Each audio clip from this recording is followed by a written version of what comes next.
Hello mga karosas, magluto tayo ngayon ng ginataang gulay. Yan. Umpisahan na natin mga karosas sa pagluto sa ginataan nating gulay.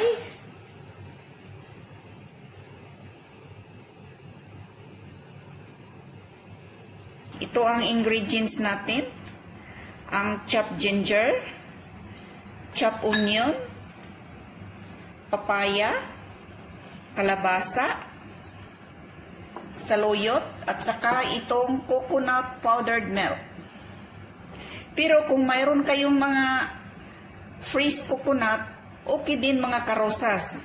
Itong kalabasa, depende lang sa gusto nyo kung gaano kalaki ang pagka-slice niya, pati itong papaya. Umpisahan na natin mga karosas. Maglagay lang tayo ng kunting mantika para igisa natin sa ginger at saka sa onion.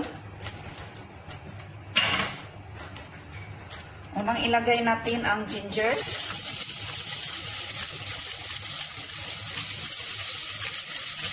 Fry lang puti.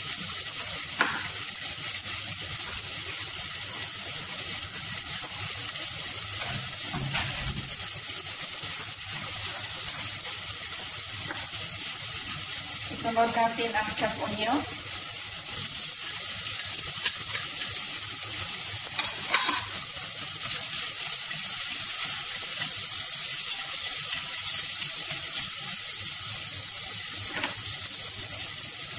Pag medyo naglambot na yung onion at saka yung ginger,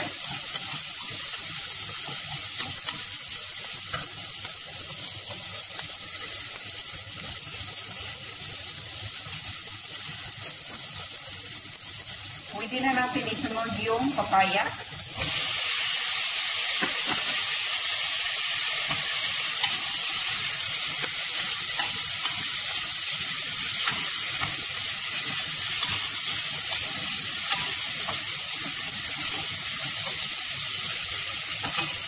Ganito ang pagkahiwa ko sa papaya mga karosas.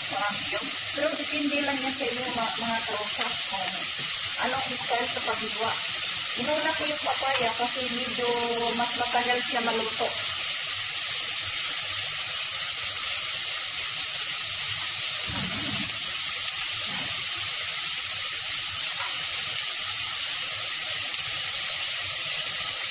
Takpan muna natin sandali mga karosas.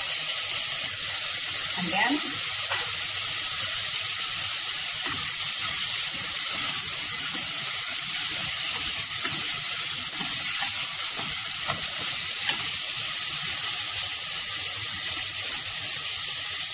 Pwede na natin isunod ang kalabasa. Ang dami.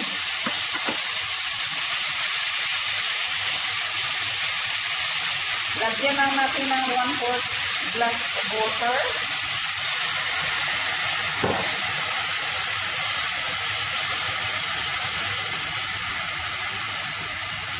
Lagyan natin ng kunting asin.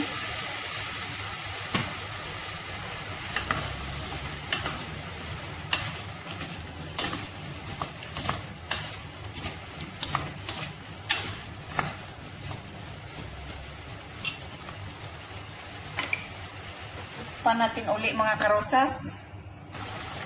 Ayan, kulong-kulo na mga karosas.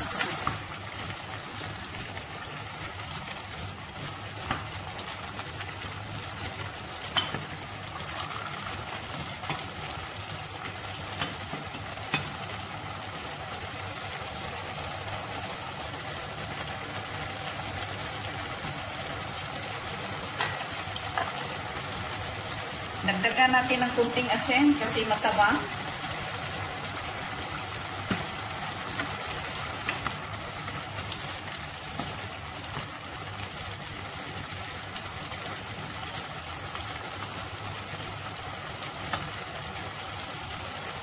Malapit na malambot yung kalabasa at saka yung papaya mga karosas. Takpan muna natin sandali.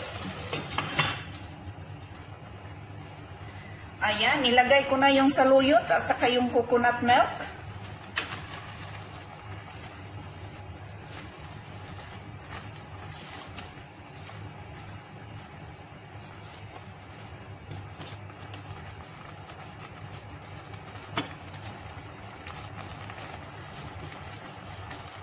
Hinalo ko na yung saluyot mga karosas at saka yung coconut milk powder. Diretso ko lang nilagay. Akin naman, bali, 4 na kutsara yun yung coconut milk powder.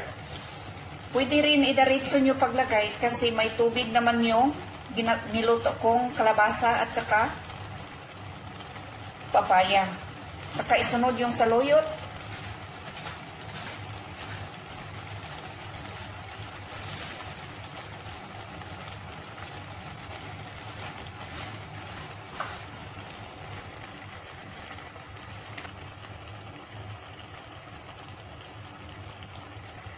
Ayan, luto na mga karosas ang ginataan nating papaya at saka kalabasa with saluyot. Ang sarap-sarap na mga karosas.